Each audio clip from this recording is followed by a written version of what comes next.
এইখানে যে কোনো ধরনের বড় অ্যাক্সিডেন্ট হইতে পারে এবং এটা রাতেই হইতে পারে। রূপালী পর্দার কেউ তিনি নন, তবু তিনিই তারকা।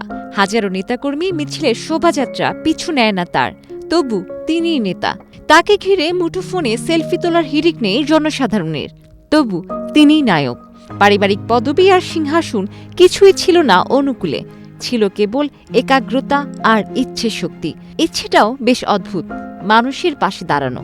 যে ঘাম কখনো প্রতারণা করে না, আপনি ঘাম ফেলবেন তাইলে আপনি ইতিহাস বদলাইতে পারবেন। যেখানেই অসঙ্গতি সেখানেই হাজির হতেন তিনি। আদালতের এজলাস থেকে রাজপথ সবখানে গণমানুষের ভোগান্তির সমাধান হয়ে উঠেছিলেন তিনি। প্রতিবাদী তার ভূষণ, আর প্রতিকার চাওয়া তার বিশেষণ। সে প্রতিকার চাইতে ফেসবুক লাইভে এসে তুলে ধরতেন জনগণের দুর্দশা। যতই চোখ রাঙাক প্রশাসন, প্রতিকারের চেষ্টায় রীতিমতো যুদ্ধংদেহী মনোভাব তার। অন্যায়ের সঙ্গে আপোষ তার স্বভাব বিরুদ্ধ।